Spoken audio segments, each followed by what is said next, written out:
ওং নমঃ শিবায়, ওং নমঃ শিবায়, ওং নমঃ শিবায়।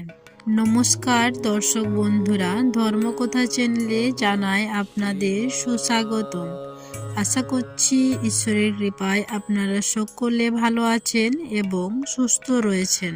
বন্ধুরা, আগামী বুধবার 26শে ফেব্রুয়ারি মহাশিবরাত্রির দিন ভুল করেও খাবেন না এই 3টি খাবার। তা না হলে চরম দুর্ভাগ্য নেমে আসতে পারে আপনার জীবনে। পরিবারে অশান্তি, কলহ, বিবাদ, রোগ, জ্বালা যন্ত্রণায় ভুগতে হতে পারে সারা বছর। পরিবারে অর্থকষ্ট ও দারিদ্রতা দেখা দিতে পারে এবং ভগবান শিবের আশীর্বাদ কৃপা থেকে বঞ্চিত হতে পারেন। বন্ধুরা, আর কয়েকটি দিন পরেই শুরু হতে চলেছে মহাশিবরাত্রি। তো বন্ধুরা, আমাদের হিন্দু ধর্মে এই মহাশিবরাত্রির বিশেষ গুরুত্ব ও মাহাত্ম্য রয়েছে। প্রত্যেক বছর ফাল্গুন মাসের কৃষ্ণপক্ষের চতুর্দশী তিথিতে মহাশিবরাত্রি পালন করা হয়, যা ভগবান শিবের উদ্দেশ্যে সমর্পিত করা হয়। মহাশিবরাত্রির কথার অর্থ হল মহান শিবের রাত্রি। হিন্দু পুরাণ অনুসারে মহাশিবরাত্রির ব্রত নিষ্ঠা ভক্তি সহকারে পালন করতে পারলে রজগুণ ও তমগুণ নিয়ন্ত্রণ থাকে। যখন একজন ভক্ত ভগবান শিবের সারা দিন ব্রত রেখে ভগবান শিবের চরণতলে বসে থাকবেন, তার নাম জপ করে দিন কাটাবেন, তখন ওই ভক্তের মন থেকে সমস্ত হিংসা পাপ মুছে গিয়ে মন নির্মল হয়ে যায়। বন্ধুরা, মহাশিবরাত্রির বিশেষ গুরুত্ব ও মাহাত্ম্য রয়েছে। শিবরাত্রি রাতের বেলায় পালন করা হয়।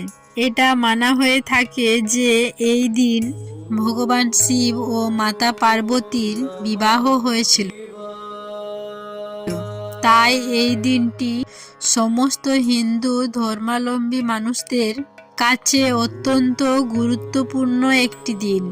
বন্ধুরা, এই দিন বিশ্বাস করা হয় ভক্তি ও নিষ্ঠা সহকারে দেবাদিদেব মহাদেবের মাথায় জল অর্পণ করলে, বিশেষ পূজা পাঠ করলে পূর্ণ ফল লাভ করা যায় এবং দেবাদিদেব মহাদেবের আশীর্বাদে সমস্ত মনস্কামনা পূর্ণ হয় ভক্তদের।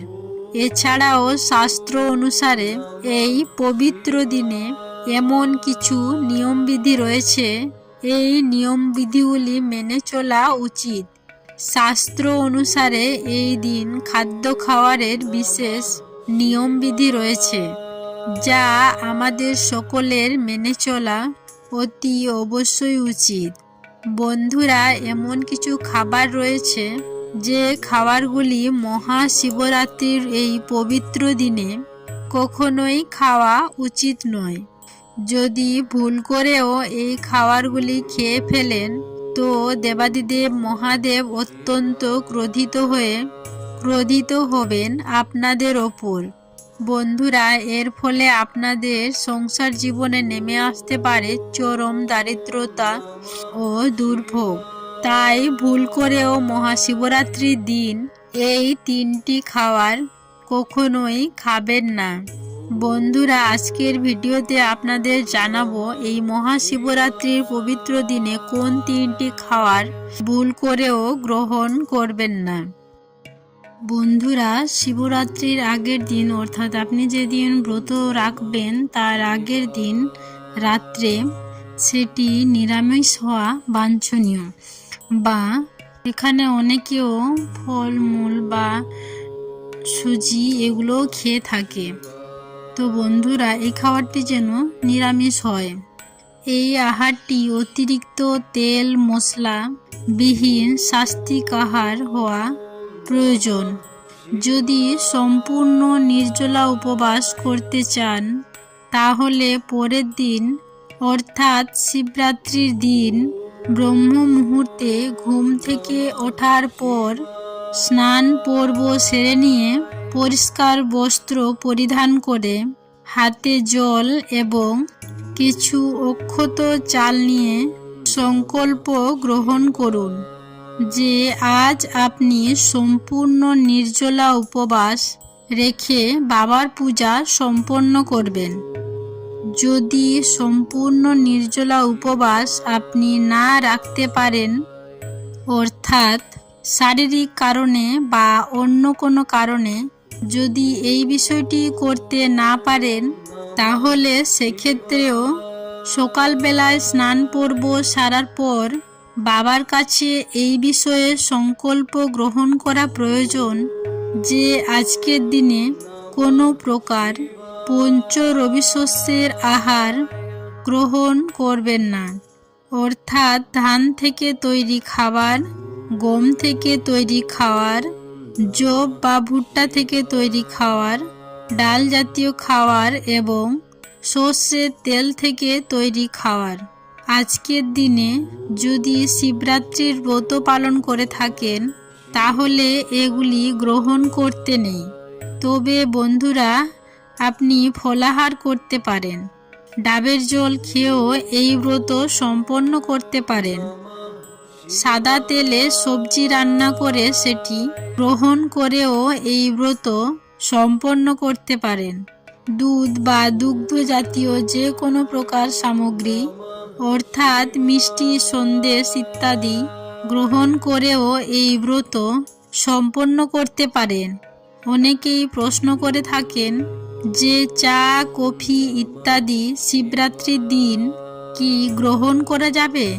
যদি সম্পূর্ণ নির্জলা উপবাস মনস্থির না করেন, তাহলে সেক্ষেত্রে অবশ্যই এগুলি গ্রহণ করা যাবে। তবে যদি আপনি নিরামিষ আহারও গ্রহণ করেন, এই পঞ্চরবি শস্যর মধ্য থেকে কোনোটি গ্রহণ করবেন না। আপনি সাবুর দানা, সাবুর পায়েস, সাবুর খিচুড়ি এগুলি গ্রহণ করতে পারেন। বন্ধুরা, সমস্ত ব্রতের মধ্যে শ্রেষ্ঠ ব্রত হল শিবরাত্রির ব্রত। বলা হয় এই ব্রত পালন করলে ধর্ম, অর্থ, কাম, মোক্ষ চতুর্বিধ ফল লাভ করা যায়। শাস্ত্র অনুসারে পৃথিবীর সকল ব্রতের সম্মিলিত ফল পাওয়া যায় শিবরাত্রির ব্রত পালনে। তাই এই শিবরাত্রির ব্রত নিঃসন্দেহে একটু কঠিন। এই ব্রতে অনেকটাই সংযম পালন করতে হয়। আর এই সংযম যখন আমরা তখনই পালন করতে পারি যখন আমরা ব্রত পালনের পূর্বে সংকল্প গ্রহণ করব যে আজ আমি এই বিষয়টি পরিত্যাগ করব। আর সেই কারণে আমাদের সবথেকে প্রয়োজনীয় বিষয় হলো আহার, সেটি পরিত্যাগ করার কথা বলা হয়। এর মাধ্যমে আমরা নিজেদেরকে সংযমের জন্য প্রস্তুত করে থাকি। সেই কারণে যদি আপনি সম্পূর্ণ দিন নির্জলা উপবাস করতে পারেন, তাহলে খুবই ভালো হয়।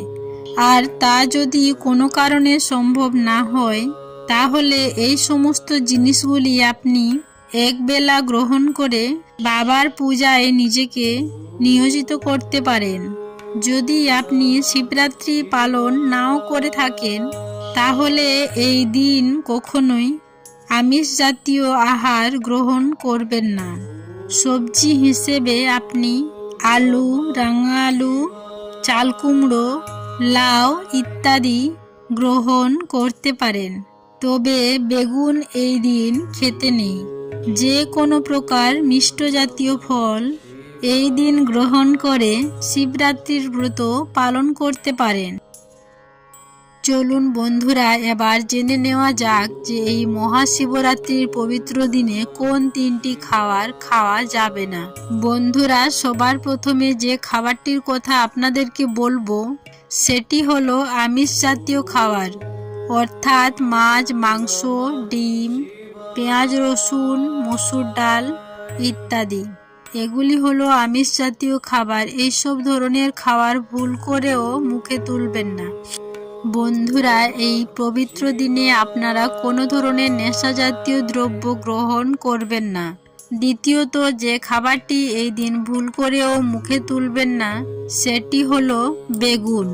বন্ধুরা, বেগুন একটি অপবিত্র সবজি হিসাবে মানা হয়। এছাড়াও একাদশী ও দ্বাদশীতে কখনোই বেগুন খাওয়া উচিত নয়। তাই বন্ধুরা, এই মহাশিবরাত্রির পবিত্র দিনে বেগুন দেওয়া কোনো প্রকারের সবজি গ্রহণ করবেন না খাদ্য হিসেবে। তৃতীয়ত, যে খাবারটি এই মহাশিবরাত্রির পবিত্র দিনে গ্রহণ করবেন না ভুল করেও সেটি হলো কাঁচা দুধ।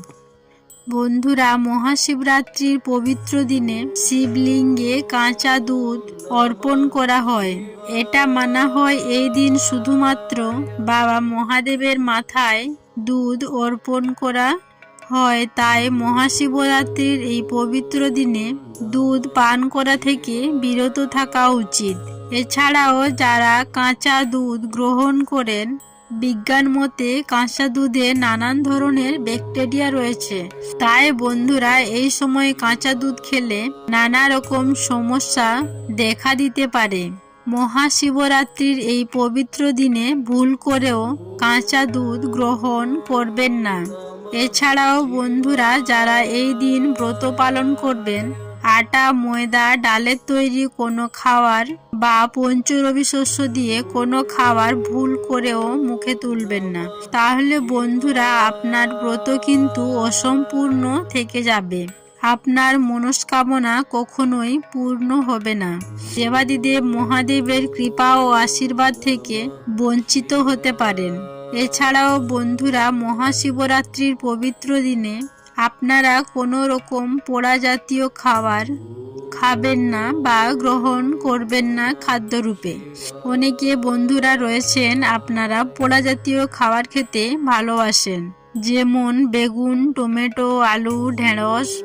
এই ধরনের পোড়া জাতীয় খাবার এই মহাশিবরাত্রির পবিত্র দিনে ভুল করেও খাবেন না। এর ফলে বন্ধুরা সংসারে নানা রকম অশান্তি, ঝগড়াঝাঁটি, কলহ, অর্থকষ্ট, রোগ জ্বালা দেখা দিতে পারে। এইভাবে ভক্তি ও ভালোবাসা দিয়ে এই পবিত্র দিনটি পালন করবেন। যারা উপোস করছেন বা সম্পূর্ণ নির্জলা উপবাস রাখছেন, তারা পরের দিন বাবার যে পারণ ক্রিয়া অর্থাৎ পারণের পূজা সম্পন্ন করার পর বাবার প্রসাদ গ্রহণ করে উক্ত দিনে তেল মশলাবিহীন নিরামিষ সাত্ত্বিক আহার গ্রহণ করতে পারেন। এই দিন বাবার উদ্দেশ্যে যে চাল আপনি নিবেদন করেছেন, সেই চালের ভোগের খিচুড়ি বা হবিষ্যান্ন আপনি গ্রহণ করতে পারেন। সবাই ভালো থাকবেন, সুস্থ থাকবেন এই কামনা করে আজকের ভিডিওটি আমি এখানে সমাপ্ত করলাম। নমস্কার ও ধন্যবাদ। ঈশ্বর আপনাদের মঙ্গল করুক।